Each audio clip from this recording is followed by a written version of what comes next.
This is the world according to Jen and Carolyn, bruh.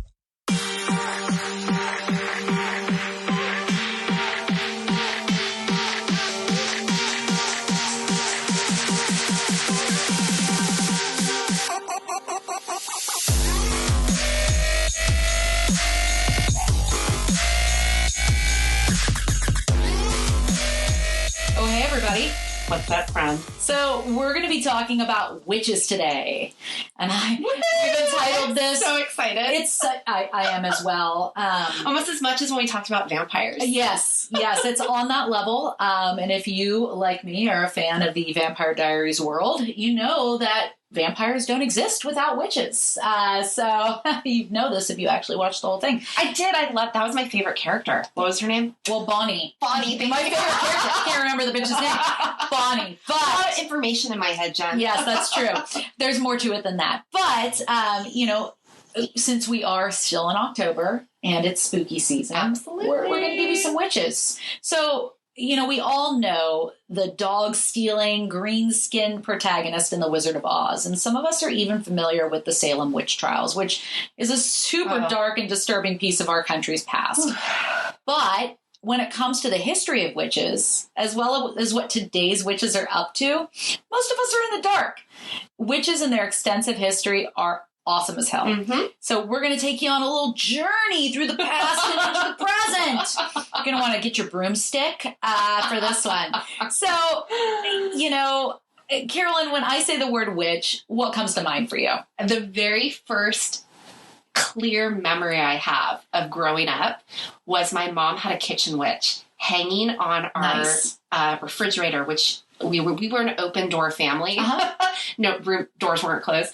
And my door to my room was always open, and I would lay in bed. And I remember as a 3-year-old being really not okay with this kitchen witch staring at me. Yeah. And I went and took her and was like, Mom, can we not have this anymore?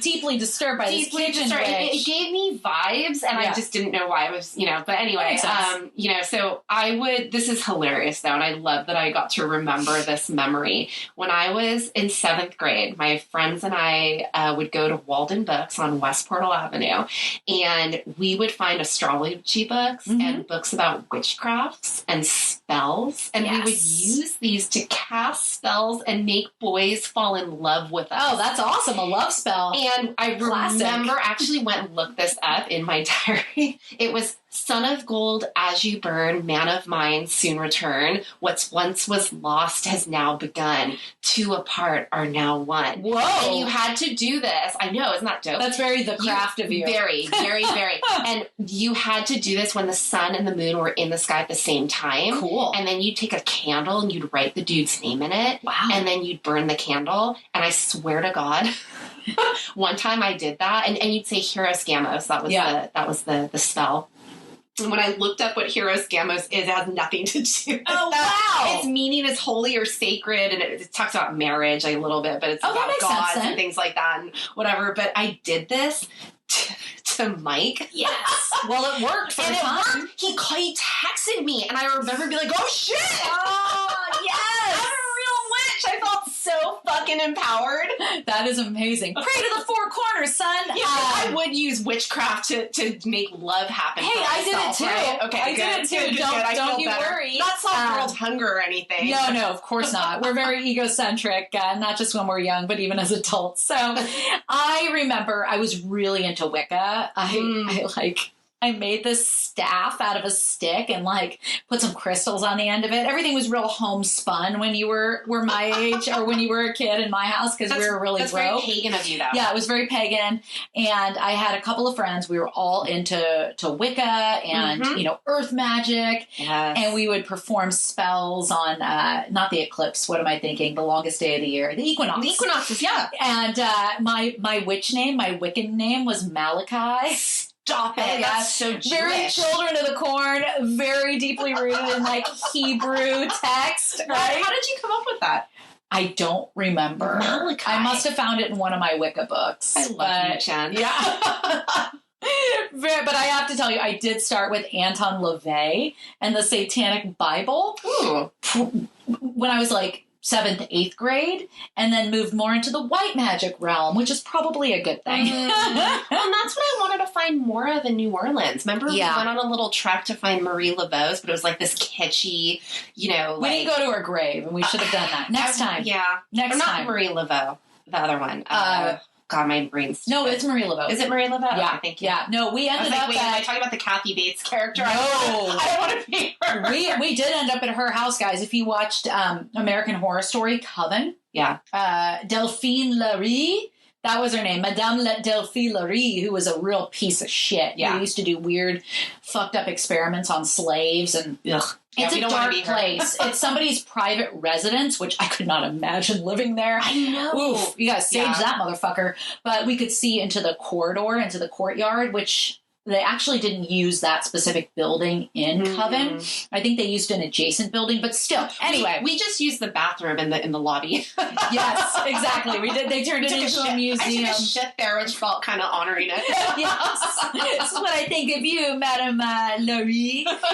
Anyway, digression, big time. Let's talk about origin story, brought to you by the History Channel. So, early witches were people who practiced witchcraft, using magic spells and calling upon spirits for help or to bring about change. Most witches were thought to be pagans doing the devil's work. Many, however, were simply natural healers or so-called wise women whose chosen profession was misunderstood. So, the earliest records of a witch is in the Bible, in the book of Samuel, thought to be written between 931 BC and 721 BC, tells the story of when King Saul sought the witch of Endor to summon the dead prophet Samuel's spirit to help him defeat the Philistine army. Other Old Testament. Yeah, things were real fire and brimstone back in the day. Then we got Jesus. So other Old Testament verses condemn witches, such as the oft-cited Exodus 22:18, which says, "Thou shalt not suffer a witch to live."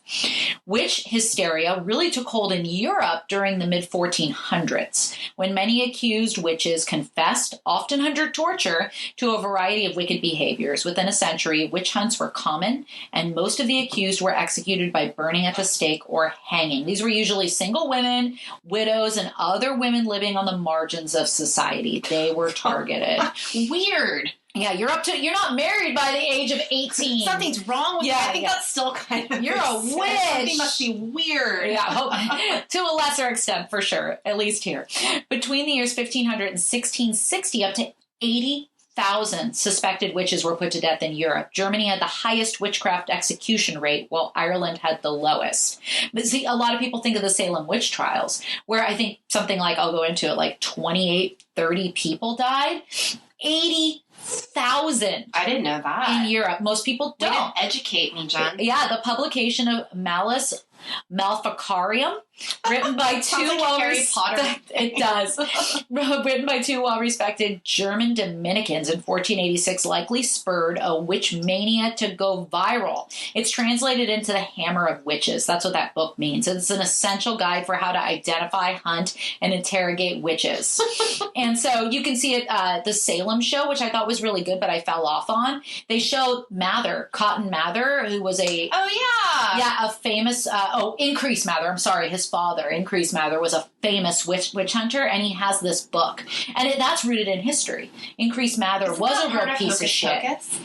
You know what's funny? I've never seen Hocus Pocus. Jen. I know, there's something wrong with me. I know. We're watching Hocus. Liam would love it. I'm more practical magic. I know. I watch it. I swear. Okay, so now we're going to talk about the Salem Witch Trials. So it began when a 9-year-old girl named Elizabeth Parris and an 11-year-old girl named Abigail Williams began suffering from fits, body contortions, and uncontrolled screaming. Today it's believed that they were poisoned by a fungus that caused spasms and delusions from the rye. Argot. Yep. Ergot in the rye. As more young women began to exhibit symptoms, mass hysteria ensued, and 3 women were accused of witchcraft: a woman named Sarah Good, Sarah Osborne, and Tituba, an enslaved woman owned by Paris's father. Tituba confessed to being a witch and began accusing others of using black magic. So a woman named Bridget Bishop became the first accused witch to be put to death in the Salem Witch Trials. So I think it said 150 people were accused and 18 were put to death. I've heard that it's a little higher than that in terms of death tolls, but I think some of them died while being imprisoned in, I don't know, cold places with no beds or toilets or sanitation. Yeah. So they died while awaiting trial. So I count them as well as being victims of this stupidity. And Tituba was from Barbados, right? I believe so. And so, again, that witchcraft, quote unquote, would have been spiritual practice. And here we see she is saving her life in an effort. You became okay if you admitted, and then accused. Yes, absolutely. Well, I'll give you 10 names if you let me live. Yeah. And through white Western eyes, I'm sure the practices, the spiritual practices in Barbados were, freaky shit. Yeah. These white people worshipped one way and one way only. There was no room for anything else, anything that deviated from a modern conception of what religion should look like. Anyway, so modern day witches of the Western world, they still struggle to shake their historical stereotype. Most practice Wicca, which I mentioned, an official religion in the U.S. and Canada. Modern day witches still perform witchcraft, but there's nothing sinister about it. Spells and incantations are often derived from the Book of Shadows, which I used to have, a 20th century collection of wisdom and witchcraft. So, Carolyn, can we talk a bit about this mob mentality and psychology of the witch hunt? Why does it seem okay for humans? Why do we always need to have somebody to blame when something goes sideways? Because we love blaming and shaming. It makes us not have to take responsibility, right? Yes. Well, I do it to my husband. And I do it too sometimes. I do it to myself too. Yeah. Well, hysteria happens in an individual, but mob mentality, Jen, refers to a comparable emotional outbreak that occurs in crowds. And mass hysteria is considered equivalent to or an example of mob mentality. So I know you probably read this book, Lord of the Flies. So for those of you who haven't, it's a very great book. Tales of schoolboys stranded on an island. And, again, it's if you're in a group of your peers, you tend to have what's called group think. Yeah. And I think we experience that in a lot of organizations we work for. And, again, that tunnel vision. And, so as humans, this idea of a mob mentality is similar to what I would equate in the animal kingdom as herd mentality. We look towards a leader to tell us if the environment is safe or not. Yeah. Now, in the horse world or in the animal world, that leader has earned their role. They're trusted. They have, it's all unspoken, but, as an anxious person, I might be the leader in my herd to go out and go, this doesn't feel good, guys. Like, I don't know about this, but we're easily influenced. Humans are animals after all. We're easily influenced by our peers, and we tend to adopt certain behaviors, follow trends, purchase items even. Yeah. And examples of herd mentality, look at the stock market trends that happen. Look at superstitions. Look even at home decor. Yeah. And our whole social media and our whole reason of purchasing things is often, well, what's trendy? What do I look good in too? Yeah. But, mob mentality, it's not, again, if we use that for good, depends what you use it for, right? Yes. Mob mentality can be, I think, a group of people advocating for something. Yeah. And what's the word? I need more coffee, I think. I'm out of my vocabulary today. Using it to spawn activism, maybe? Thank you, Jen. This is why 2 heads are better. Very true. Yes. So if you are in a group thinking you're doing something for good, but a lot of times we see this happen and it's not good. And humans are animals, and I think that, obviously we're capable of higher thinking, but in the animal community, if an animal is sick or lame, for lack of a better word, you distance yourself because that person slows down the herd and jeopardizes your survival. Well, I think we've extrapolated that and taken it to a place that it doesn't need to go. Yeah. But I think it's deeply ingrained in just human psychology or animal psychology. Absolutely. Yeah. And fear. If something is posing a threat, you know, so in the animal kingdom, we would see that as, well, this individual's sick, they could threaten the herd. Yes. Well, you know, again, when we looked back at even the vampire, you know, tuberculosis or diseases that were happening in those times, they didn't have a scientific way of facing that. And we even joked about how even in COVID, you know, that same stupid fucking mob mentality made people, you know, stop Asian hate. Yeah. You know, and it's like, what the fuck is wrong with you to the higher thinking primates that we are? Yeah. But not all of us. So anyway, this is again, to sum it up, the cascade that occurs when enough people get together, they are going to do bizarre, nonsensical, and often violent things. Okay. And as much as we all like to think we're free thinkers and we make our own decisions, it is part of our human psychology, like we said, to follow the herd. And the younger you are, the more susceptible you are. Okay, that makes sense. All right, that makes a lot of sense. So I think we also need to talk about sexism because we know not everyone accused of colluding with the devil was a woman, but women were typically the targets, as I mentioned, especially widows and the unmarried, people living on the margins, anybody considered strange by the standard of the time. We would have been barbecued, girl. Oh, yeah. I don't think we would have lasted. That's for sure. So, or I'd still be married to my first husband. So, divorce is bad. So, from an article in the Retrospect Journal, the idea that women were more likely to succumb to the temptation of the devil and inevitably become witches was popularized in the 15th century through the motif of the diabolical pact, Adam and Eve. You know, women, we were the ones that were tempted by knowledge and taking, and you know what, when I look at that through an analytical lens, I'm like, we're smarter. We want to know more things. That's how I see it. Yeah. But no. I think it's our vaginas and our uterus that cause that, though, right? Yes, that's true. To the ancient patriarchy. This is true. So that was where a lot of this came from the Bible. The misguided belief that witches had sex with the devil particularly singled women out as witches. It would have been unconventional for the devil, universally characterized as a male figure in early modern imagery, to have sex with another male during this period. Okay, the devil. Why would he? I imagine the devil being like very gender fluid, like Tim Curry is the devil. Tim Curry. I love it. Love you, Tim Curry. Most outsiders were women who did not conform to social norms, as we mentioned. Trial records show that convicted witches were most often widows over the age of 40 and employed as healers or midwives. Yeah. These characteristics of witches, you're done. You're a healer. Threaten the structures of established society. Society expected women to be married. You're here to procreate, be a wife, keep the house, all that bullshit. Women in their 40s, that's us, considered reasonably old in this period, who had lived in their small villages their entire lives, often had superior knowledge to their communities, in their communities, and more knowledge than young men. Young men didn't like that. And finally, it was also seen as unnatural for a woman to have a profession, meaning a woman's involvement in any type of healing or medicine was seen as unusual or threatening. Only men could go to med school, but women in the communities, especially when it came to female anatomy, childbirthing, etc., often knew a whole hell of a lot more. Yep. So the witch hammer, Malus Maleficarium, contains a plethora of sexist views, as Kramer was obsessed with the sexual purity of women and their inherent evil nature.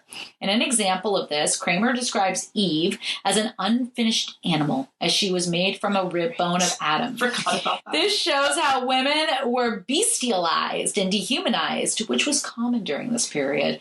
So, it's so funny. All these guys are the ones who are thinking about sex and all this shit. They're projecting onto us. Really, that's what it is. And they couldn't control themselves. Yeah. So it's our fault. And wanted to fuck anything that moved. Yeah, so it's our fault because we're seductive temptresses who should know better. That bonnet is too revealing, bitch. So, Carolyn, in addition to the factors I discussed, can you think of any other reasons why people would be so down to persecute innocent women? I didn't even have to do initial research on this, Jen, I think it's pretty obvious. We're fucking badass. Yeah. We create motherfucking life if we want to. Yeah. We are intuitive. Anyone who possesses estrogen or possesses, is enamored by femininity, whatever your gender. Yeah. You're interested in something bigger than you. Mm-hmm. I think. And, we cycle with the moon. We, all the things I can think about. Women are magic. Yeah. And I think men who adore women are magic too, to be quite honest. I agree.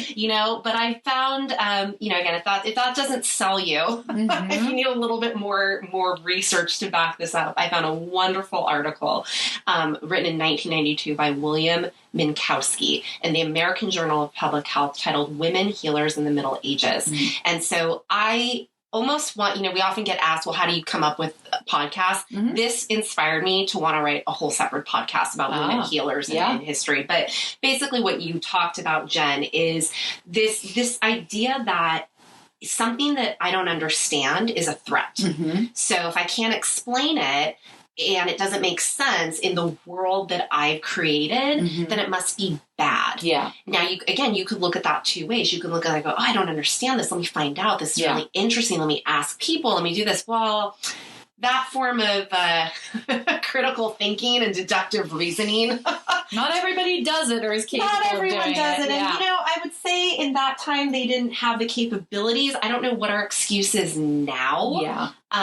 There were far fewer books floating around at that point. Yeah. So I don't want to say I give them a pass, but I really think that, this had to do with what you spoke about. If you were creating knowledge, if you were imparting wisdom, mm-hmm. if you understood, you were 40 in a time where most people didn't live very long. Yes. You saw some shit. Yeah. And indigenously or historically, that would be seen as giving you value and mm-hmm. wisdom. That's what being a sage person is. We should look to our elders and go, hey, you've been through this. Give me some wisdom, mm-hmm. guidance. Tell me what to do.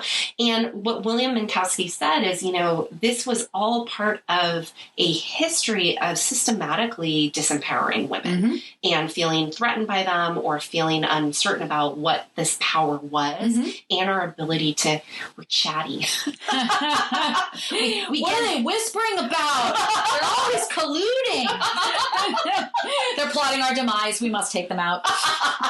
It's funny, but that's absolutely, I think, the mentality. We should have been. And, so you see what happens in post-Renaissance and, European universities and schools systematically excluded women as students. Mm-hmm. And this male monopoly over medicine became, and even this, I think still exists today, this, I don't understand what's going on in my body. Let me ask someone else versus why have you not been invited into your body? Yeah. So in ineligibility as healers, women waged this really lengthy battle. They had taken care of people. They had practiced medicine, midwives, you mentioned.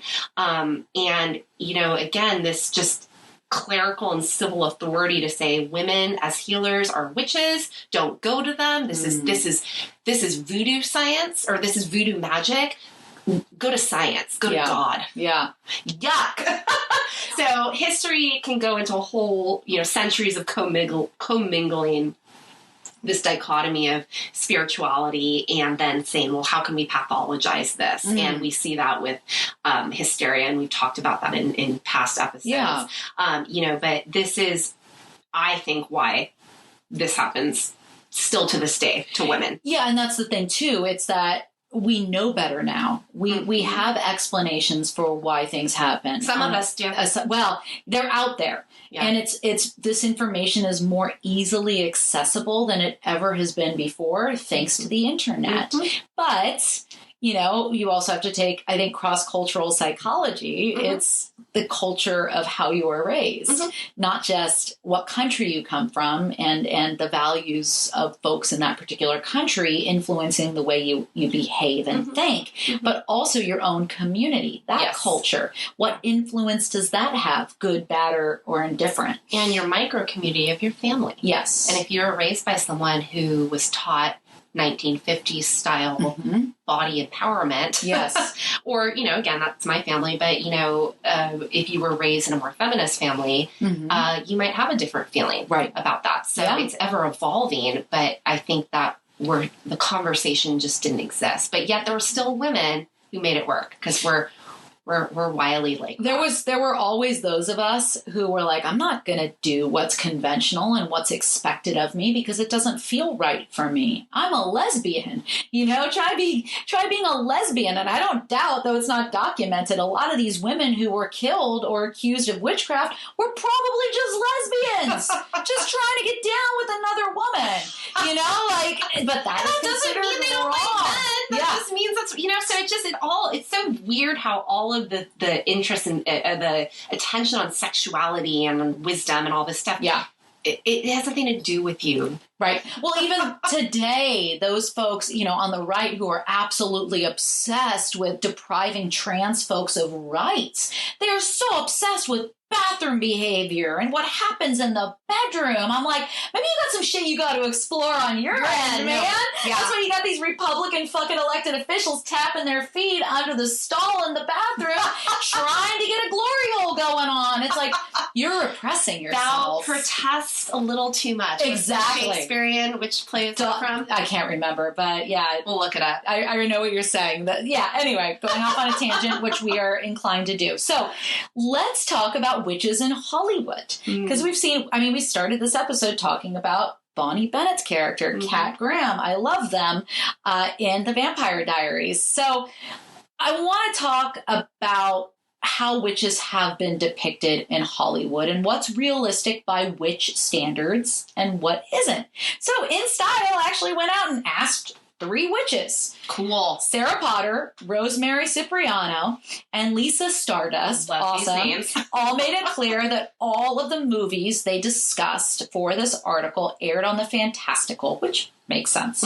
First movie, which you mentioned, it's made for children, Hocus Pocus, and The Witches. Oh, I love The Witches. Yes, so all 3 of these witches said these films were absurd.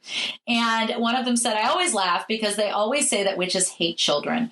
But a lot of people I know who are magical have children, says Stardust. So I would say that's totally far-fetched. Most witches are working for the greater good, says Potter, not eating children or trapping them in schools. Oh, yeah, Hansel and Gretel. I forgot about that. Yep.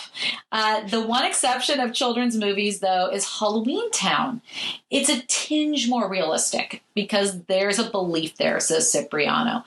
Like, you're better at the magic if you believe in it really hard and set your intention. That makes sense. I have not seen Halloween Town, but now I want to. Me too. Both Cipriano and Stardust praise Sabrina, the Netflix show, which I really like. I fell off of. Not the Teenage Witch show. I like that one.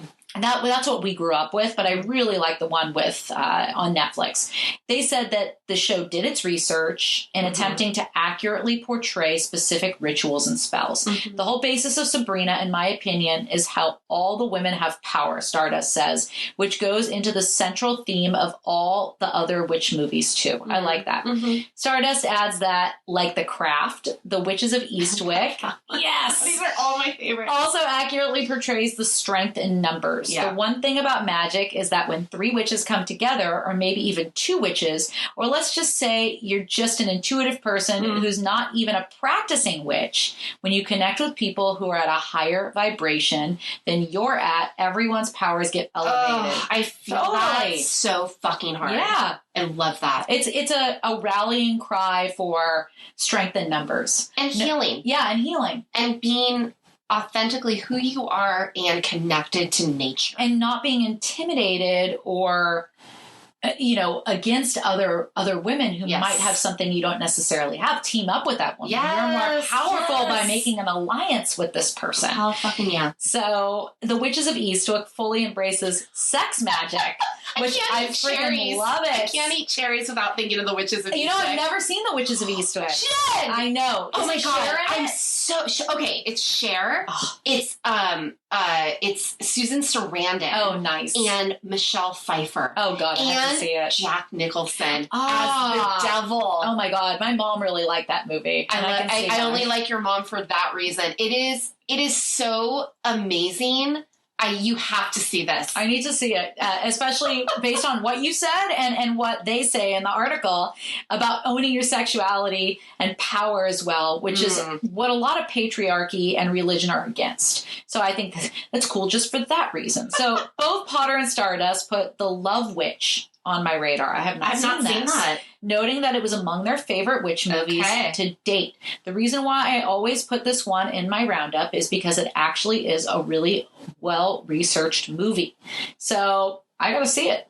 I feel like I know enough about witchcraft and modern day witchcraft in particular to be able to maybe accurately judge. We should watch that on Halloween. We should. We definitely We're should. gonna hang out together. We are. What's your favorite witch movie? Jen, you named all of them. I did. The Witches of Eastwick, Hocus Pocus, The Witches, Wizard of Oz, Wicked, The Craft, The Crucible. Yeah. Again, I just, anything that was, it's funny though, I always, I like the sexiness of the witch versus the scary image. That never resonated with me. I felt like, but that's weird. Why is she so angry? But that she's so angry. Why is she so she's mad? being persecuted in the Middle Ages. But then there was this book, and I just had this memory as we're talking, and it was a Jewish fable about these witches who these rabbis were doing something. I have to look the book up because now I can mess it up. But my mom would read that to me. It was like this old-timey Russian, Yiddish book. That's very cool. And it was hella cool because these witches all figured something out and were able to get these rabbis drunk, and then that's how they solved the mystery. That's smart. That's a good way to do it. And Lilith, which comes out of the Jewish religion, my understanding, Lilith, I think is, I know she is because I watched some of it, and the new Sabrina prominently featured. Well, and that's why I love Judaism, because it supports mysticism. Yeah. Is a huge proponent. It is. Judaism. I think that's fascinating and awesome. So I'm trying to think. I think the Craft, the original Craft is probably my favorite. Remember when we tried to watch the remake? And this bitch, she can't handle fatty meats, and we had Manhattans and steak. I'm like a small child. You gave me too much. I did. We overdid it. We ate garbage Halloween candy because it was that time of the year. We smoked a joint. She went to the bathroom. I set the movie up. My husband was out of town. We were having a proper sleepover, and it's 20 minutes went by, and I'm where did she go? She's vomiting in my bathroom and laying on the floor, and she's like, it was that joint. And it was in 2020. Martinis, the candy. It could have been it was all of those things combined, but it was 2020, so I remember I put on a mask, and I'm trying to take your temperature on your forehead. I'm like, oh bitch, maybe you got COVID. You cannot take me out anywhere. It's I really terrible. can't. I always vomit. But I did end up watching the remake of The Craft, or it wasn't a remake necessarily. Yeah, it was a remake, I think. It was good. It had David Duchovny in it. Oh, I love that. There was one of the witches was played by a trans actor, which I think is incredible. Were any of the old cast in it? I'm trying to remember. Have Campbell make an appearance? Shit, you know what? I only watched it the once, but you know what? I ended up buying it. I don't even know if my husband knows this. He would definitely frown upon me spending $20 on a movie that you couldn't even watch because you absconded to the bathroom and puked everywhere. Watch it twice. I know. I got to get my money's worth. I haven't done it, but yeah, I thought it was decent. It wasn't great, but I do love me some David Duchovny, so it gets points for that. So. Yeah, so the modern witch. So there's all different types, but I want to talk about Wicca, which we've touched upon a couple of times now. There's an article written by Helen Berger, who's one of the foremost academic experts on contemporary witchcraft and paganism in America. That's fucking dope. What a great job. I know. I'm in the wrong profession. So let's start with the definition of Wicca, because we've been throwing Wicca around and people might not necessarily know what we're talking about. It's an alternative minority religion whose adherents, regardless of gender, call themselves witches. It began in the UK in the 40s. Wicca and witchcraft are part of a larger contemporary pagan movement, which includes Druids and heathens, among others. You like your Christmas tree? Thank a pagan. Yeah. Not all witches consider themselves Wiccan, though. There's approximately 800,000 Wiccans in the U.S. That's awesome. Yay. The primary tenet is harm none, and do as you will. Most Wiccans practice magic, which they believe taps into a spirit world often referred to as the other world.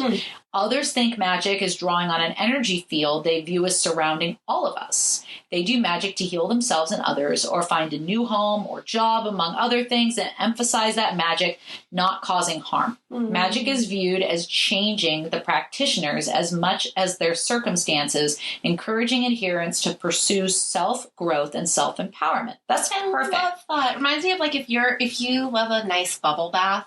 Yeah. I feel like you could be good with Wiccan. There's something spiritual and magical about the purification ritual of water, about the silence that some of us bring into the bath experience. Sometimes bourbon. Sometimes some booze, sometimes some candles, some darkness. Yeah. There's something very, very witchy about the whole experience. Yeah. I mean, there's a reason why on a monthly basis, well, this might come from the patriarchy, but following our period, take a little mikvah bath, right?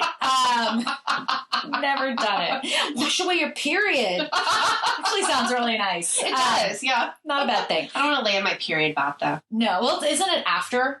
I don't know. Oh, yeah. Yeah. And I think that was always a frightening thing for me, because I remember I read that if you do go in water, like, you won't get your period. And I was like, something locks up or something. People used to say blood stands still in water. Yeah. I don't know if that's true. Because I was so afraid to go in water on my period when I was just leave like a red stream behind you, like a snail trail in the water. God forbid, But then my mom told me, she's like, no, that's not how that works. And I was like, cool. That's a beautiful thing about being 40. If I did that now, I'd be like, swim in it, bitches. I'm owning it. It's natural. Being 40 rules. So I want to know if you've heard of any of these types of witches. I found a Cosmo article, clearly the authority on witches and magic, that talks about the different types of witches that exist today. I'm so happy you're doing this. A coven-based witch. A witch who operates as part of a wider group of witches, perhaps led by a high priestess, who combine their magical powers and skills to create a stronger, bigger spells and manifest outcomes. A solitary witch. I would say that's what I am. A witch who works alone. A hereditary witch. Just like the name sounds, a hereditary witch is someone who inherited their powers or practices through their family line. Think practical magic and Bonnie Bennett, who gets it from Grams. That's right. Remember? Yes, I do. Yes. Cosmic witch, the stargazers. Cosmic witches are all about astrology and astronomy. So they're focused on lunar energies and the moon cycle, and they make spells that amplify or protect against celestial events. Cool. A green witch. Magical workers are all about nature, healing, and nurturing. Then a hedge witch, I had not heard of this, similar to a green witch, but is not as solely focused on nature. They also adhere to, they don't adhere to any sort of strict dogma, religious, spiritual, or otherwise. A gray witch, which I think I'm the most drawn to, they straddle the divide between white and black magic using whatever suits the situation. Folk witch, a witch who practices folk magic passed down through their family or through their local community. This is what you experience. Yeah. A kitchen witch. I actually have a book that my friend Shannon loaned me, and it's about Italian kitchen magic. Cool. And it's amazing. So yes, as the name suggests, a kitchen witch focuses on the kitchen. They incorporate magic into cooking and baking, special herbs and properties, etc. Shannon also told me, I don't know if there's any validity to this, but it sounds really cool. You put a bay leaf, I can't remember if it's in your right or your left shoe, and it's supposed to provide like empowerment or whatever. Yeah. And so I remember when I did my interview for the job that I currently have. Did you do that? I did it. Well, you can, first of all, I could have walked into a room and no one would have known that I had a bay leaf hidden in my shoe, but more things are possible. Yeah. You smell good. You smell like soup. More things are possible with virtual interviews. So, a piece of amethyst in my hand for clarity, a bay leaf in my shoe for confidence, and there you go. There's some interpretation of some earth magic, some kitchen magic. If that's, again, whether it's placebo or not, it's something that you're saying, if I hold this pen, it's going to give me confidence. Yeah. And whether it does or not, I believe it does. But, if there is something that happens to me when I hold different gems or different crystals. Like I'm not like all I can't afford it. They're expensive. They are. There is something about even like having just some type of object that gives you power. That's your security. That's or simply believing. And you give kids their little comfort, their blankie or their dolly or something. And it creates that vibe. Right. And sometimes it's about the experience. I'll tell you a story that I find fascinating. It also involves my friend Shannon and their partner, who are deeply enmeshed in this, and I turn to for all things, spiritual healing and tarot. And, it's just, this was a couple of years ago as we were coming out of the pandemic, and both Shannon and their partner were participating in this beautiful Samhain, spelled Samhain, but I think it's Samhain or Samhain, what do you call it? Halloween kind of seance. And it was cool because it was in Pacifica. And that was when we had those blackouts that were happening for days at a time. And there was no power. But they decided to proceed with this event anyway. So it was all candlelight. Cool. Which is cool in and of itself. But anyway, there was a woman there who claims that they have the capability of being able to speak to the dead. And this wasn't that long after I had lost a friend. This is so fascinating. And so this person goes, "Oh, who's the person who's surrounded by all the little dogs?" And my friend who passed had several little dogs, including one of mine that he had adopted. And I didn't ask any questions, any clarifying questions, like, do you have a name? Yeah. What does this person look like? You're still like Scully. You want to believe, but you're still skeptical. I am, but you know what? There was something about that experience where, and I think it's because I hadn't dealt with my grief, but I just started crying. And I remember I was sitting at the bar, and there was this woman sitting in front of me along the bar, and didn't even look back at me, but all of a sudden I felt their hand on my hand, and they just squeezed my hand because they could tell I was going through something incredibly emotional. And it's how I felt in that moment, and the kind of like clarity and peace, and maybe the deep cry that I needed, and that connection with other human beings. Believing in that and that alone was sufficient. Yes. I didn't need any sort of proof necessarily that this woman was communicating with my dead friend. Yeah. It was simply the experience. And I believe it was amplified by the atmosphere and other people in the room.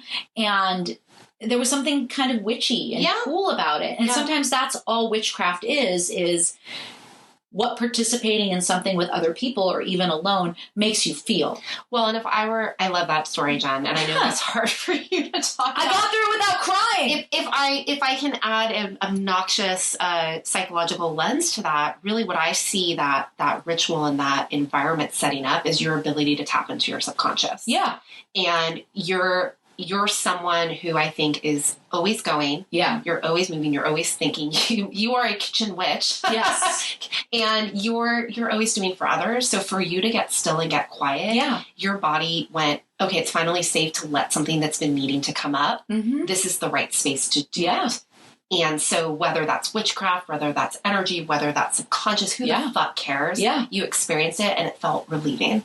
Yeah, I think prayer, prayer, meditation, Wicca, all of these things provide an opportunity to be still and connect with yourself, or connect with other people in the same community. And both are wonderful.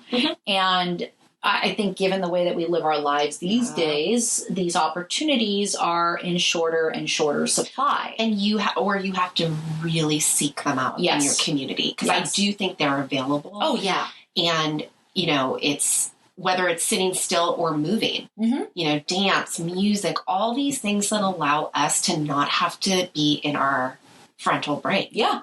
Totally. And, take what you will from this, but there's stuff to be gleaned from all these witches, right? We talked about crystals, just holding a crystal, feeling that rock in your hand, even if you don't believe there's any energy that it's generating, just holding something that was wrought by the earth and is beautiful in your hand. It provides focus and clarity and causes you to focus on something outside of yourself. Green witches, they're all about nature and healing. There's nothing more healing and transformative than nature as far as I'm concerned. A gray witch straddling white and black magic. It doesn't necessarily have to be white and black magic, but you can tap into that, your shadow self. Yes. You know, do that shadow work. Yep. And some of the more like, I don't know, pure forms of connecting with other people as well, depending on what the situation calls for. Folk witch, get in touch with your culture and your community. That's what Shannon was able to give me, was this amazing connection with ancestry. Yeah. And my Romanian culture, Hungarian, getting real inquisitive with my mom about my grandma and my great-grandma and all these visions and things. And, you know, like I said, I think I mentioned this when we talked about one of our episodes where Shannon recommended that I put an altar together. And I did that, and I had this, you know, picture that was hanging of my great-grandma holding me as a baby. And sure enough, when I went to go get that picture, it had fallen down. Yeah. And again, whether that's me making a leap, whatever you want to believe, it felt real. It's what you take from the experience. Yeah. You know, whether or not it's a coincidence or something that can be explained by science, it's irrelevant. Yeah. Because your feelings have meaning. Yeah. And I think that's what witchcraft allows you to do. It opens that door. It allows you to think in ways that I think science and society have taught us are irrelevant or bad.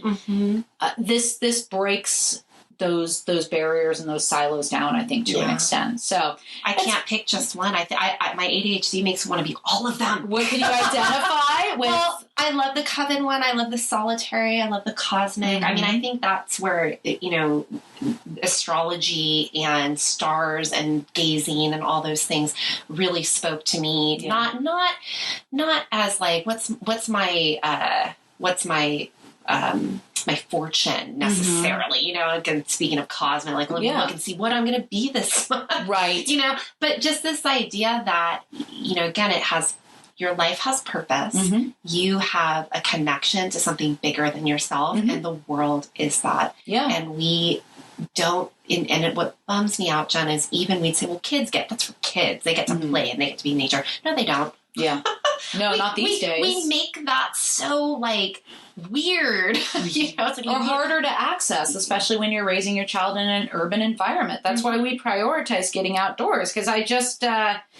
you know, I think of myself as a green witch to a large extent because I'm all about nature and the healing power of being in nature. And one time this person, they were a Seventh-day Adventist. I was a teenager and I said, you know, I don't believe in God. I'm an atheist. But God for me, spirituality for me is nature. And they're like, oh, well, worship the creator, not the creations. And I'm like, the earth is the creator. Yeah. Like, nothing has created more than Mother Earth. And changes and has power. And, you know, and again, it's making me think too that these are things that we are looking at in a very homogenized, you know, American culture, Eurocentric culture, Santeria, you know, different types of magic and lore and spirituality and connecting that with yourself and the earth have been around long before, for sure, Wiccans. This is thousands of years old, and indigenous cultures, a ton of other cultures saw the importance of connecting to nature,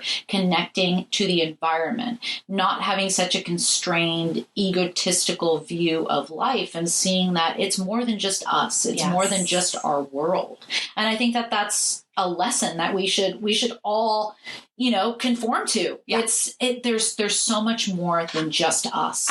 There's very few things in life that I can go, well, there could be a downside to that. Yeah. I don't see a downside in that. I don't prove me wrong. Yep. If I'm missing something, prove me wrong. Yeah. No, I agree 100%. So this was our shallow dive into the history and world of witches, but it's clearly something that both of us are fascinated with and deeply respectful of. And as I said, I know most folks think of Salem Witch Trials, and pretty much, you know, for some folks, that's the only thing they think of when they think about witches. But there's thousands of years of history here. And folks, as well as men and women who currently practice magic in all of its forms, they're around. Men, women, and other folks. Yeah. I want to open that door. It's not specific. So... yeah, witchcraft's badass, dude. Yeah. Go put your hand in a plant in some soil, as Shannon's partner Nikki told me to do, and she was totally right. Like, doing that. Like there's something cool about it. You were earthing, as Gwyneth Paltrow would say. If Goop tells you Where's to do my it. goop? But yeah, I mean, something as simple as putting your hands into soil, that can be construed as magic. Mm-hmm. Anything can be magic. Mm-hmm. So keep your eyes and your ears open to all possibilities, folks. We got some movies to watch, girl. We do. We absolutely do. That's my other podcast. All right, everybody. Don't forget to like and subscribe. Check us out on TikTok, Instagram, Facebook, all the goddamn social media out there. We appreciate you listening, and we'll see you next week. Bye. Bye.